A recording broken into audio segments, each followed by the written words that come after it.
is a strong figure in the Gospels. I don't know if you remember last week, you heard John the Baptist quote from Isaiah, or take a theme, I should say, from Isaiah. Jesus was walking by, remember? And John the Baptist said, "Look, the Lamb of God." That's out of Isaiah. Remember the suffering servant, like a lamb led before the slaughter, like a sheep before the shearers. He was silent and opened not his mouth. Remember, that's from Isaiah. So John the Baptist was using Isaiah's prophecy strongly in his spirituality, and he recognized in his relative Jesus the Lamb of God. That doesn't come up much in Jewish spirituality, believe me. But John the Baptist got it, and he named Jesus that. And then we have the example today, almost a direct quote from Isaiah in the Gospel. And then you heard the Isaiah quote in the Old Testament reading. Land of Zebulun and land of Naphtali. Well, this is not a geography lesson, okay? There's something more important than that going on here. And Isaiah even names it when he says, Galilee of the Gentiles. In Galilee, at the time of Jesus especially, there were a lot of non-Jews. A lot. Not a few, but a lot. And there was even a pretty big town not far from Nazareth. Remember, Nazareth was like Sproutville, okay? I hope you remember, I told you that stuff a number of weeks ago, okay? There was a big town that the Romans had built, and the Greeks also, for pagans. Most Jews, hardly any Jews, lived there. And that was true all over Galilee. You would find these pockets of Jewish people and pockets of pagans. And so for Isaiah, he was seeing this pagan influence in that region as people walking in darkness. So upon them, a light will shine. Isn't that interesting? Isaiah doesn't say, upon the people of Judah and Jerusalem, a light is already shining. Nope. It's that podunk land up north called Galilee. It's on them the light will shine. On those people in darkness. That wasn't what people would have expected at all. After all, the royal family should be from Jerusalem, right? No, not in this case. Interesting. So a light will shine on those people. Now, I wonder how many of us are those people. Probably most of us. Think about walking in darkness. We know so many people who have to walk in darkness. Maybe they've rejected the light of faith in their lives. That's pretty common. And I think a lot of us have relatives probably that aren't connected to church anymore, right?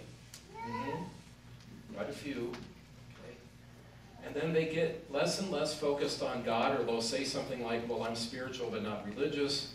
What that really means is I do what I want. In terms of faith, that's what it means. If I think it's good, it must be good because I thought it, you know, that kind of thing. But we also have much more serious things. How many of us know people that are in addictions? And usually these days, it's not just alcohol. It's alcohol and drugs, often together. Prescription or buying them on the street, one or the other. Boy, that goes on a lot. If that's not walking in darkness, I don't know what is. It's like they're groping along. And they believe the lie. What's the lie? The addiction will make it all better. Alcohol makes it better. Drugs make it better. It's a lie. They're walking in darkness. What about people who've gone through a really awful divorce? Boy, what does that feel like? It sure doesn't feel like you're skipping along and whistling Dixie. It's tough. You have to walk through that darkness. And there are lighter things too, but no less serious. Suppose you're a little kid. And you remember in school, all of us remember, oh, those are the cool kids. What if you're not one of them? What does that feel like? That's not easy for a little guy or a little gal. Those are hard things. It's like walking in darkness, and you have to walk through it. And we get a hint of this again in the gospel today, when it starts with, after John was arrested, it's not a throwaway line. It's a shadow of the cross, isn't it? Right as Jesus begins his preaching ministry, it's marked by his relative is going to get killed. We know that because we know the story. That's why I'm pointing out to you, after John was arrested is not a throwaway line. It sets the stage for the gospel, which is the shadow of the death of Jesus is already there. That death. Sisters and brothers, for us as Christians, we have to be out there helping to find the people that need help. Jesus comes by one day and he says to these fishermen, "Oh, come follow me," and they just dump everything and go off. Doesn't that sound just a little bit strange? I mean, apply that to your life today. Oh, forget going to work on Monday. Okay? Well, in that world, it was not uncommon for men to follow along with famous rabbis every now and then.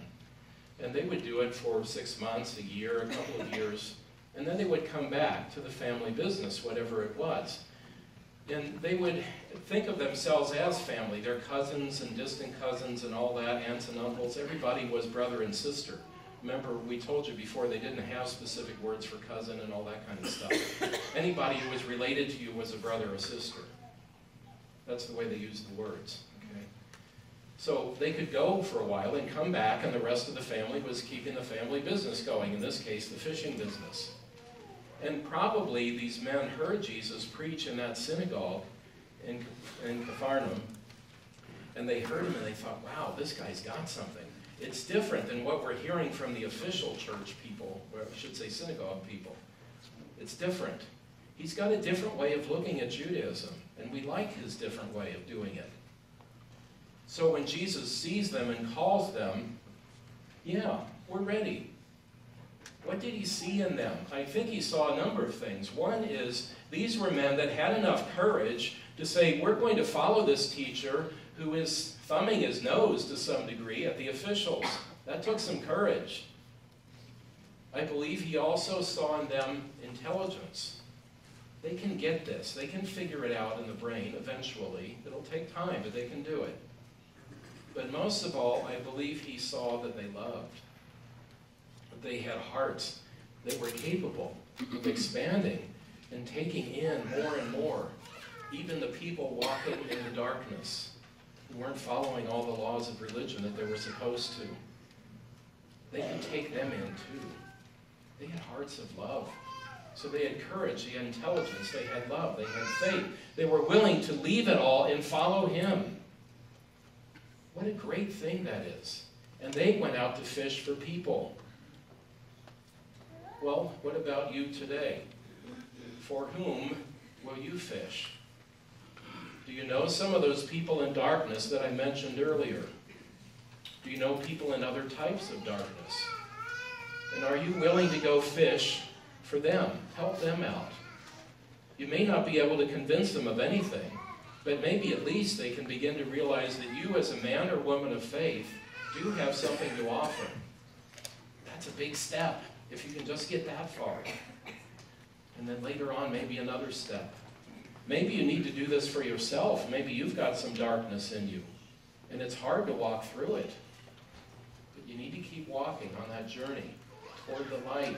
We know the light is there, and we will walk toward it, and that light will shine, and we can be part of that.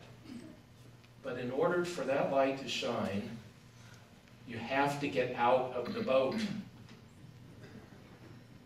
Would you say yes today? I'll leave that with you.